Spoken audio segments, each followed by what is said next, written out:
when she was in her old age, Dee Dee was taking care of her and secretly was starving her mother, starved her to death. To leave your mama dirty and asking for food and not want to feed her. Yeah. That's evil. Her family hated her. None of them are close with her. Most of them said that they were happy when she died, or they didn't care.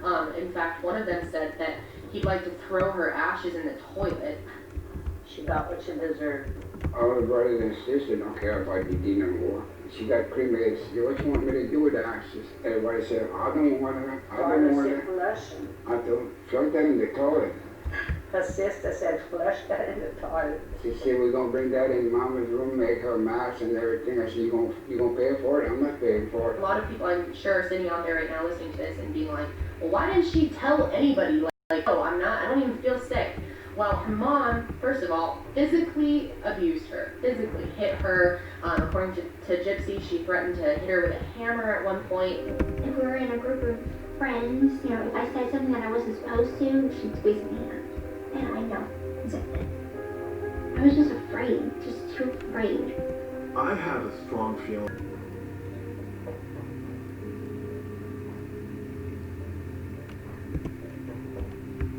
I went to the bathroom. I got kind of in a fetal position and I covered my ears. And I heard my mom wake up. And then she sounded startled. And there was some noises that I can't make out. I heard her say my name a couple times. And she said, help me. And then there was just silence. I was on a bunch of medications, and I know that's no excuse, but on Xanax, I felt like I had no emotion, and I wasn't thinking right.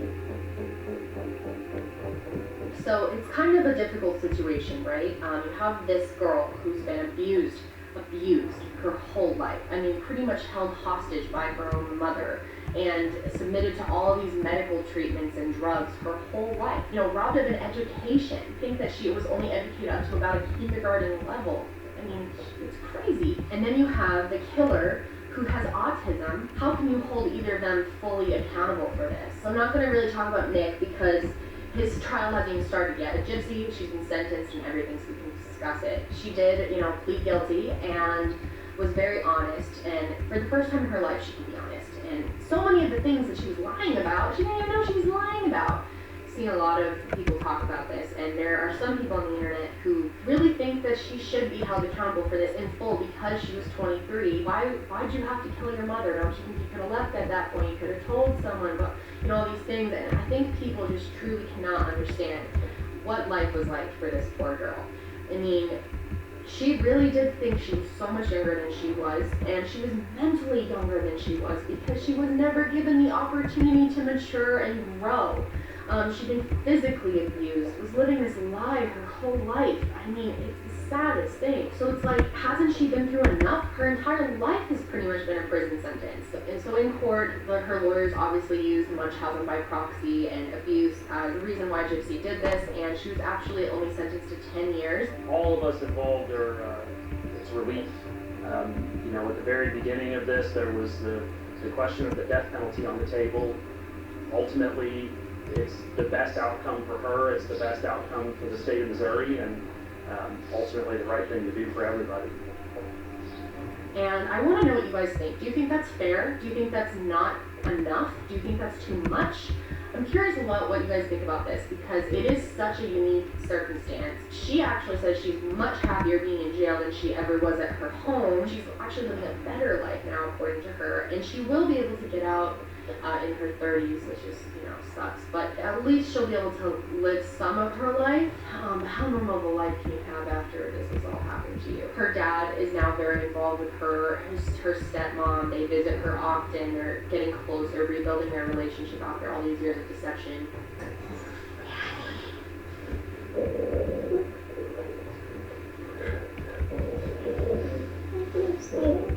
Sweet sight, finally off, you know?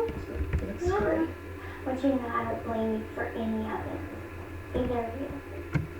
And I take blame on myself and I blame other people, but I never once blamed them. I'm happy that it's over. God pulled you through it, and we got you.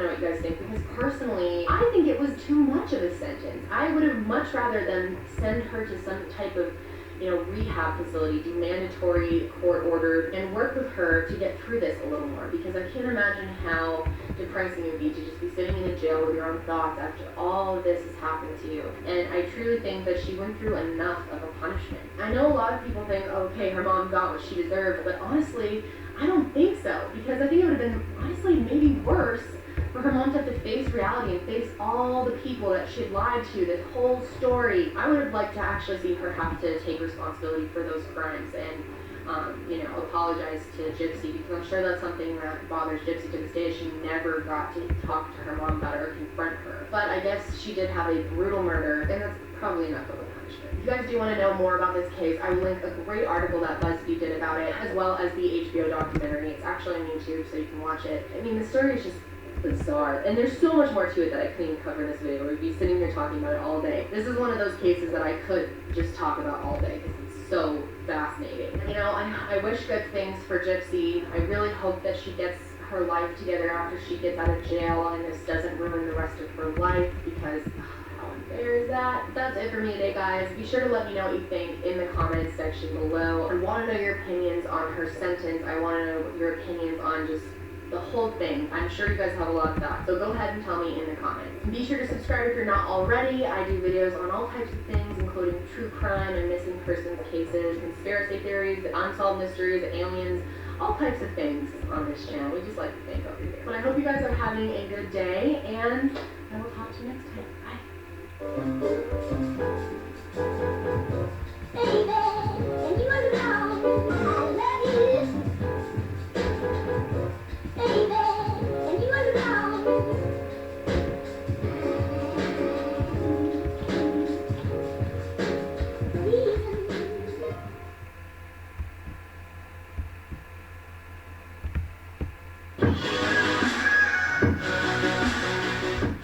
Creepy piece of elevator surveillance footage, which seems to be the last time anyone saw Elisa alive. Starts pressing all the numbers and then presses close and gets in.